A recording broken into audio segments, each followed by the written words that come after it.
Well, I think one of the first things to consider is a relevance to the learner group. So first of all, perhaps the learner age group and the course that's been designed for the learners. So for example, the listening material should appeal to the learners specifically. So there's no use for a teenage group to listen to a group of middle-aged people discussing how to buy opera tickets, for example, and vice versa, and a middle-aged group of learners wouldn't want to listen to a group of teenagers discussing a hip-hop concert. So I think relevance of the material and the contemporary quality of the actual listening material as well. It shouldn't be too staged, it shouldn't be too rehearsed or dated. And I think that's also an important thing to make the material vibrant for learners. And then authenticity is another factor which I think makes listening material more immediate and more relevant to the learners.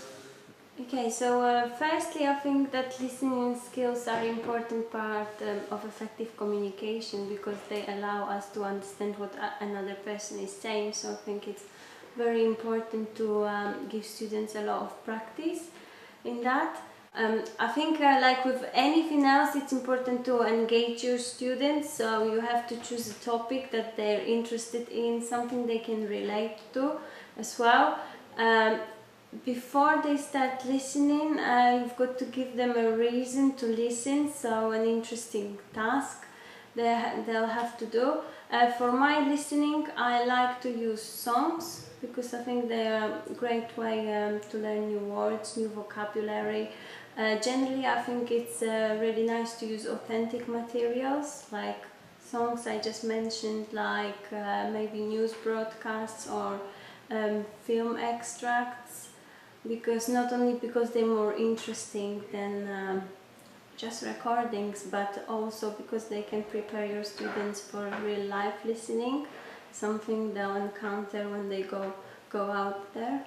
And another thing I like to do before the listening lesson, I like to pre-teach them some vocabulary they might find difficult, because once they listen, then they understand more, and I think that will boost their confidence a lot. Well, I think, like all lessons, you need to actually establish the purpose first. My particular area that I work in tends to be around examinations, specifically IELTS. And I think you need to establish the purpose first. Why are they listening? And what sort of things they need to be able to do within that lesson. And also, as a teacher, you need to anticipate the problems that they might have. These could be, for instance, perhaps the sentence structure in the listening could be different from the one that is being given in the text, or it could be the fact that there's a lot of paraphrasing there, and they have to actually take into consideration they may not find the keywords on their paper when they're listening. So I think the teacher has to prepare them for that. Also, perhaps, I think if it's a long test, you need to factor in the idea that they will have perhaps mental fatigue. The IELTS test, for example, is about 27 minutes or so. So the last part is the hardest, and the student tends to be tired.